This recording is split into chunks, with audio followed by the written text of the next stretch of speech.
గౌరవం JSP BC రాజ్యం కోసం పుట్టిన జేఎస్పీ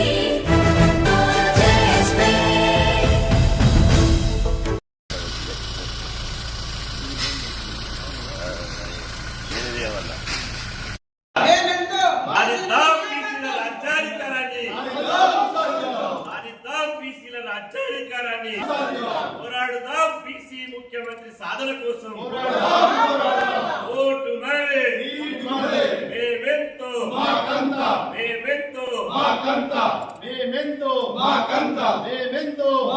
పోరాడుదాం బీసీల రాజ్యాధికారాన్ని. మంచిర్యాల జిల్లా కేంద్రంలో పెద్దలు నాటి మండల్ కమిషన్ నుంచి నేటి 42 బీసీ రిజర్వేషన్ల వరకు దాదాపు 4 దశాబ్దాలుగా మొక్కవోని దీక్షతో ఎత్తిన జెండా దించకుండా రాజీ లేని పోరాటం చేస్తున్నటువంటి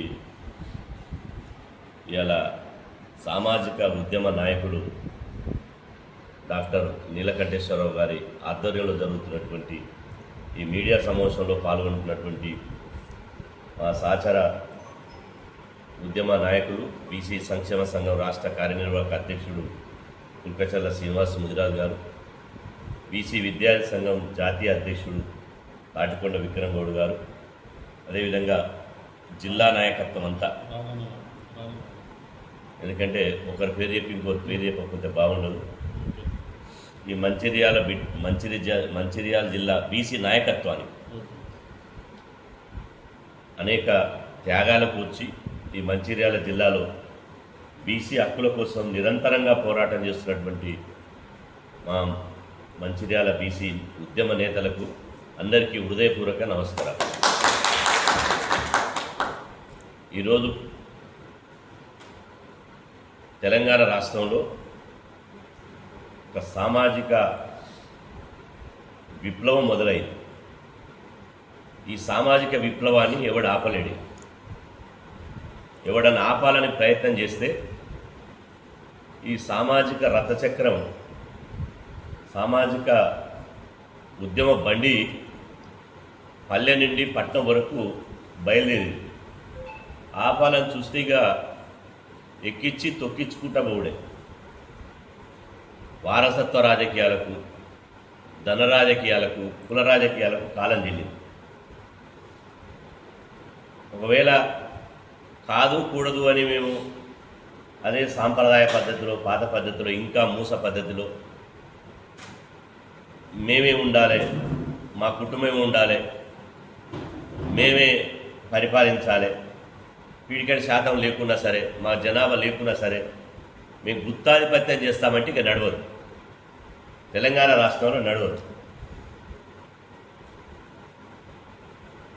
నేపాల్లో జంజీ ఉద్యమం వచ్చి యువతంతా ఇట్లాంటి కుల రాజకీయాలు, ధన రాజకీయాలు, వారసత్వ రాజకీయాలను చేసేటోళ్ళ వెంటబడి తరిమి కొడితే ఒక్కొక్కడు పారిపోయి ఇప్పుడు ఎవడు ఏ దేశంలో ఉండో కూడా తెలియదు. ఒక సామాజిక విప్లవం జంజీ ఉద్యమం ద్వారా వచ్చి ఇలా 29 సంవత్సరాల ఒక నవయువకుడు ప్రధానమంత్రి అయ్యాడు నేపాల్. బంగ్లాదేశ్లో కూడా చూసినాం. నిరుద్యోగ యువత, దగాపడినటువంటి యువత, అణచివేత కూరైనటువంటి సమాజం తిరగబడి తరిమి కొడితే ఆ దేశ ప్రధాని వచ్చి ఇప్పుడు ఇండియాలో తలదాస్తుంది.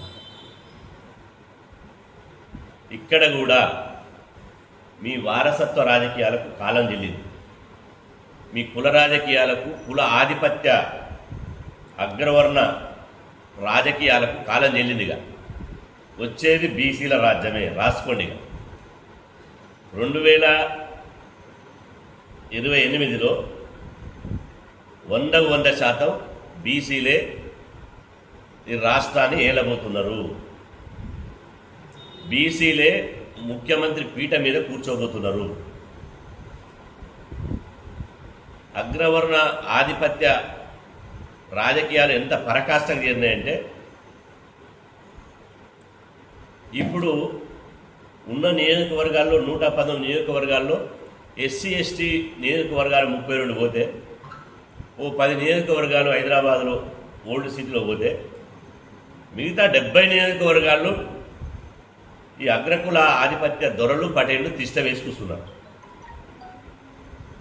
రేపు మహిళా బిల్లు వస్తే మహిళా బిల్లు పేరుతో వాళ్ళ భార్యల్ని వాళ్ళ కుటుంబ సపరివార సమేతంగా వాళ్ళ యొక్క కుటుంబ సభ్యుల్ని నిలబెడదామని చూస్తున్నారు తప్ప జెండా మోసిన వాళ్లకు, జెండాను నిలబెట్టినటువంటి వాళ్లకు, ఆ పార్టీ సిద్ధాంతాలు తీసుకెళ్లిన వాళ్లకు కేసులై జైళ్ళలో పోయి ఆ పార్టీని నమ్ముకొని ఉన్నటువంటి బీసీలకు, ఎస్సీ ఎస్టీ మైనార్టీలకు మాత్రం స్థానం ఇవ్వడానికి వాళ్ళ మనసు ఒప్పలేదు. అంటే మహిళా బిల్లు పేరుతో మహిళా రిజర్వేషన్లు వచ్చినా అప్పుడే వాళ్ళ భార్యల్ని, వాళ్ళ బిడ్డల్ని, వాళ్ళ కోడళ్ళని, వాళ్ళ తోక చుట్టాలనే నిలుపుదామనే చూస్తున్నారు తప్ప ఇలా జెండా మోసినోనికి అవకాశం ఇవ్వాలని చూస్తలేదు. బిడ్డ, మిమ్మల్ని మా ఓట్లతోటి మేము 90% ఉన్నాం, మీరు ఎంత శాతం ఉన్నారు? 9% ఉన్నాం. ఉఫ్ఫు అని ఊదితే కొట్టుకోపోతారు మీరు. 90% ఉన్నోళ్ళం మా ఓట్ల సునామీతోటి మిమ్మల్ని రాజకీయంగా పాతరేస్తాం బిడ్డ, కాసుకోండిగా. గెర్రగీసి తెలంగాణలో కొట్లాడతాం. ఇక మీ ఆధిపత్యం ఏందో గతకాలం కాదు, ఇది మా తాత ముత్తాతల కాలం నాడు అంటే నడిచింది మీ ఆధిపత్యం. ఇప్పుడు నడవదుగా, మీకు కాలం చెల్లింది బిడ్డ, కాసుకోండి. మర్యాదగా మీరు వీఆర్ఎస్ తీసుకోండి. మీరు వీఆర్ఎస్ తీసుకోకపోతే మిమ్మల్ని పాత్ర పెట్టే బాధ్యత మేము తీసుకుంటాం. ఈరోజు మేమెంత బీసీలు ఎంత రగిలిపోతున్నాం. 28 మంది ముఖ్యమంత్రులు అయితే ఒక్కరు కూడా బీసీ ముఖ్యమంత్రి కాడా? ఇది ప్రజాస్వామ్యం అంటారా? సిగ్గుండాలి కదా. ప్రజాస్వామ్యం ఎట్లయితుంది? ఇది 28 మంది ముఖ్యమంత్రులు ఒక బీసీ కాకపోతే. ఒక ఆయన ఇప్పుడున్న ఆయన నేను 2034 వరకు నేనే ముఖ్యమంత్రి అంటాడు. అంటే ఇక మీరు ఈ పార్టీలు ఉన్నోడు బీసీ, ఎస్సీ, ఎస్టీలు మీరు జిందాబాద్ కొట్టండి, ఓట్లేసే యంత్రాలు కండి, మీరు కార్యకర్తలు కండి, కానీ ముఖ్యమంత్రి పీఠం వైపు మాత్రం చూడొద్దని చెప్తున్నాడు బహిరంగంగా. ఇంకొక ఆయన సారే రావాలి, కారే రావాలి, కారు వస్తే సారే ముఖ్యమంత్రి అవుతాడట.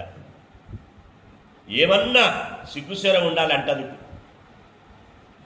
ఎందుకంటే మొన్న తెలంగాణ రాష్ట్రంలో తీసినటువంటి సమగ్ర కులగణంలో మీ సారు కారు కులం ఎంత, వాళ్ళ జనాభా సమగ్ర కులగణన తేలింది ఏంటంటే కేవలం 104,000 మంది మాత్రమే. 104,000 మంది ఉన్నాయన అంటే ఒక మంచిర్యాల కాన్స్టిట్యున్సీలో బీసీలు ఎంతమంది ఉన్నారో అంతమంది కూడా లేరు రాష్ట్రం అంతా కలిపితే. ఆయన 10 ఏళ్ళు వెళ్ళింది సరిపోక ఇంకా పామదులో వండుకున్న ఆయన కూడా ఇంకా ముఖ్యమంత్రి కావాలి. అంటే మేము చూస్తూ కూర్చోవాలిగా, మేము చూస్తూ కూర్చొని మిమ్మల్ని ముఖ్యమంత్రి చేయాలి. ఇంకొక ఆయన మతం పేరుతో వచ్చిన ఆయన ఏమంటాడు? ఇవాళ బీసీని ముఖ్యమంత్రి చేస్తా అన్నాడు. పెడబొబ్బలు పెట్టాడు. అన్ని లత్కోరు మాటలు, అన్నీ ఎట్లా అంటే ఉల్టా చోర్ కొత్వాలు అన్నట్టు. బీసీని ముఖ్యమంత్రి చేస్తాను ఆయన పార్టీ అధ్యక్షుడు బీసీకి ఎందుకు పార్టీ అధ్యక్షుడు బీసీకి ఎందుకు ఇవ్వవు? పోనీ పార్టీ అధ్యక్షుడు ఇవ్వలే, కేంద్ర మంత్రిగా ఎందుకు ఇవ్వలే?